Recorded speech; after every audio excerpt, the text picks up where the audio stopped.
Something powerful has come back, and this time it's silent. Not a missile, not a fighter jet, but a new stealth bomber built for the hypersonic age. It can fly more than 12,000 kilometers, carry over 30 tons, and hide from radar. Moscow 2025. At a secret airfield, the hangar doors open slowly. From the dark, a huge flying wing rolls into the light. It's smooth, black, and quiet, made to vanish on radar screens. People watching whisper one name: PAK, the bomber that no one thought Russia would ever build. It isn't a Tu-95, and it isn't a Tu-160. It's something new, built from scratch, built to strike first. It can fire Kinzhal missiles that fly at Mach 10, and Zircon missiles that reach Mach 8. Each one can travel across continents in minutes. For years, the B-2 Spirit ruled the sky alone. But while the US argued and delayed, Russia built a ghost. A stealth bomber that costs only $160 million, a fraction of the B-21 Raider. The first prototype is already under construction, and if it flies before 2030, NATO will face a new Cold War in the sky. Stay till the end to see how the PAK could change the balance of power forever. The PAK-DA is not an upgrade of the old Tu-160 White Swan. Russia didn't just paint an old jet black and call it stealth. This is a brand new design, a flying wing built for stealth and hypersonic war. Every line, every curve serves one purpose: to stay invisible. While the West argued over budgets and delays, Moscow built something real. No speeches, no hype, just quiet progress. The B-2 Spirit and B-21 Raider became symbols of cost overruns. But the PAK-DA became a symbol of revenge through design. It flies subsonic, with no vertical fins and no sharp angles. Just smooth, blended curves that scatter radar signals. Its airframe uses advanced composites that drink radar waves. Twisted air intakes hide the engines. Flat exhausts hide the heat from missiles that hunt infrared. It's stealth, not by luck, but by engineering. Think of the B-2 Spirit, but with a Russian edge. Stronger engines, wider wings, a payload bay that makes even the B-21 nervous. But this bomber wasn't made from pride. It was made from humiliation, the kind that demands revenge. 1991, the Gulf War. US stealth jets like the F-117 slipped through Iraqi defenses unseen. They hit command centers, radar stations, and power grids while Soviet-built systems stood blind. Then came 1999, Kosovo. B-2 Spirits crossed Europe and struck targets at will. Russian-made missiles couldn't even touch them. In Moscow, silence filled the command rooms. They watched, they listened, they took notes, and they saw the truth. Their proud bomber fleet looked strong on paper but weak in reality. The Tu-160 White Swan could fly at Mach 2, but its radar signature was massive. Western AWACS could track it from hundreds of kilometers away. The Tu-95 Bear had long range but was slow, loud, and easy to spot. The Tu-22M backfire hit hard in small wars but lacked stealth and reach. Speed wasn't enough. Payload wasn't enough. The world had moved on, and Russia had not. To regain respect, it needed what the West had mastered: stealth. And inside the Kremlin, a quiet question began to form. What if we erased their advantage? What if we built something they couldn't see, couldn't track, and couldn't stop?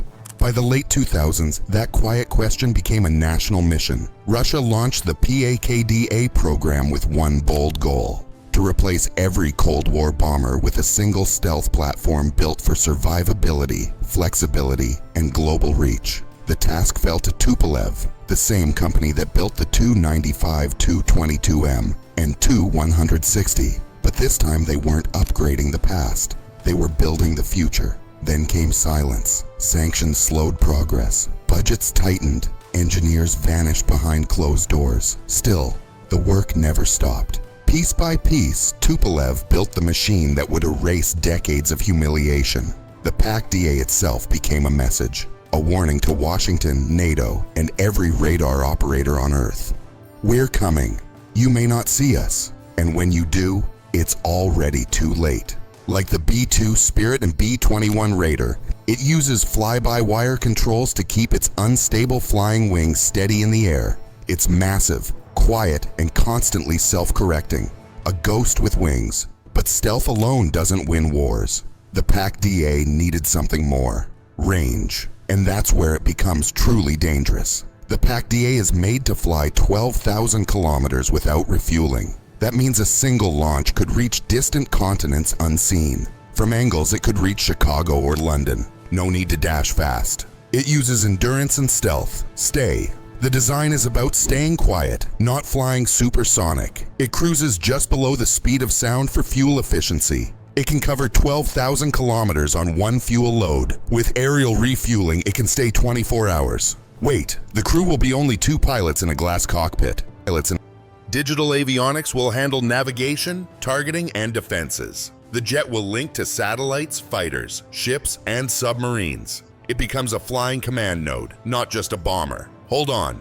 The payload bay can carry 30 tons. It can carry hypersonic missiles, long-range cruise weapons, and bombs. That means it can strike far and fast after a stealthy approach. Endurance plus firepower makes it a strategic threat to any continent. Think about that. Range alone is not enough without accurate targeting and networking. The PAK-DA pairs long reach with sensors and data links. That helps it find targets and guide missiles. Real danger starts when the payload opens. Inside the PAK-DA's bomb bay, there's room for over 30 tons of weapons. That means it can carry missiles, bombs, and hypersonic payloads all at once. The standard load will include KH-101 and KH-102 cruise missiles. The KH-101 can strike from 5,500 kilometers away and uses GPS and terrain following guidance. Each one costs about $13 million, but it's battle-proven.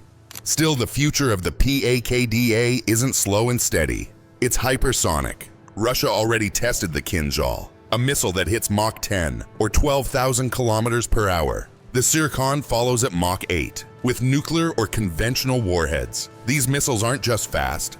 They can turn mid-flight, dodging defenses. They defeat interceptors not with armor but with speed and chaos. Launched from a stealth bomber, they make the perfect invisible strike. You can't see what's stealthy. You can't stop what's faster than your radar. That's the nightmare scenario. A fleet that fires before you even know it's there. But building a hypersonic stealth bomber sounds expensive, right? Or is it? Because the PAK-DA's price tag might be the real weapon behind it. The PAK-DA may cost about $160 million per jet. For Russia, that is a lot of money. But compared to the B-2 and B-21, it is far cheaper. The B-2 cost over $700 million each in the 1990s. The B-21 is expected to cost around $750 million per plane. Wait, price changes everything. At $160 million, Russia can buy more jets for the same money. If Moscow builds 30 or 40 PAK-DAs, it gains numbers fast. That gives strategic parity at a lower cost. This is the cost exchange idea. Win by quantity and affordability. Russia used this idea with submarines too. They built many good enough systems instead of a few perfect ones. So volume can overwhelm a smaller fleet of very expensive planes. Think what dozens of stealth bombers can do together. But the PAK-DA is not just a plane for show. It is the spearhead that opens routes for missiles, hypersonics, and submarines. The real edge is the full strike ecosystem working as one. If price buys parity, then ecosystem gives them dominance. And that changes the map. The PAK-DA is not a lone plane. It is the centerpiece of a larger strike system. This system joins stealth, hypersonics, electronic warfare, and sensors. Stay. Su-57 fighters will escort the bomber and clear the sky. They cost about $40 to $45 million each and fight in stealth. MiG-31 Foxhounds still sprint at Mach 2.8 and hunt high-flying threats. They carry R-37M missiles that reach 300 kilometers. Wait, electronic warfare planes like the Il-22 PP jam enemy radars and links. Ground systems like Krasuka-4 blind satellites and confuse air defenses. A Krasuka-4 can affect sensors for hundreds of kilometers. Think about that. Submarines and corvettes fire Caliber cruise missiles to flood defenses. Each caliber costs about $1 to $1.5 million. Send dozens and you burn defenders, interceptors, and missiles. That forces the enemy to choose which waves to stop. Hold on. S-400 and S-500 batteries lock down the skies near launch bases. They protect the PAK-DA while it prepares and strikes. All parts work together as one networked force. If one link breaks, others cover it. This is how Russia turns one bomber into a whole war system. You're in a NATO command bunker. A cup of coffee sits on the table, going cold. The radar screen is calm, steady, and silent. Then, A flicker, a glitch, static. No alarm, no missile tracks, and then impact. Too late to see it, too late to stop it. That's the mission profile of the PAKDA. Enter unseen, strike hard, vanish completely. By the time a radar shows an anomaly, the missiles are already flying. And the bomber? It's gone, leaving only shadows behind. Back home, Russia's air defenses seal the sky tight. The S-400 can strike targets up to 400 kilometers away. The newer S-500 can reach nearly 600 kilometers, even against ballistic missiles. These systems guard Russia's homeland and the bases where the PAKDA takes off. The bomber itself is a ghost, an invisible blade that appears, strikes, and disappears into the dark. But for NATO, the real fear isn't what it does alone. It's what it means, that Russia just rebuilt strategic parity in the bomber game. For decades, the B-2 Spirit ruled the skies alone. It was the king of stealth, the shadow that no radar could find. But the board is changing. China is testing its H-20 stealth bomber. The United States is preparing the B-21 Raider. And now, Russia has entered the race with its own ghost, the PAKDA. A $160 million bomber that can deliver nuclear or hypersonic strikes across oceans. It threatens to end the US monopoly on stealth air power. Its mission is simple: enter unseen, strike hard, vanish. The PAKDA still faces real problems: sanctions, tech limits, and stealth design challenges. But if it flies as planned, the balance of power will shift. A bomber that's cheaper, faster to build, and optimized for invisibility. Not an upgrade. A reset. The B-21 may lead today, but the East is closing in. And when the PAKDA takes flight, the sky will no longer belong to one flag. Because this bomber isn't just metal and code, it's a message. That power is moving quietly, back into the shadows. The PAKDA is not a showpiece. It's a military platform built to extend range, stealth, and reach in long missions. It fits into a broader war system that mixes hypersonics, electronic warfare, and defensive networks. Its purpose is practical: to strike, not to impress. There will be no public display, no loud engines, no headlines, just the quiet move of a system doing its job. The design focuses on survivability, not speed. It trades the two 160s Mach 2 runs for long endurance and low visibility. It can fly 12,000 kilometers without refueling and return without being seen. That distance lets it reach targets far from Russian borders. Its payload of about 30 tons will carry conventional and strategic weapons, from precision-guided bombs to long-range missiles. The goal is to maintain deterrence, not provoke conflict. For now, it remains a prototype under development, not a deployed threat. But its concept signals a shift in design philosophy toward endurance, economy, and integration. When the engines fade into the Arctic air, one message stays clear: future air power won't depend on noise or speed, but on how well it stays unseen. The PAKDA marks more than a new bomber. It marks a turning point. For 30 years, the B-2 Spirit had no equal in the sky. But now that monopoly is over. Russia has built a long-range stealth platform that challenges what the West once ruled. This moment is not only about technology, it's about message.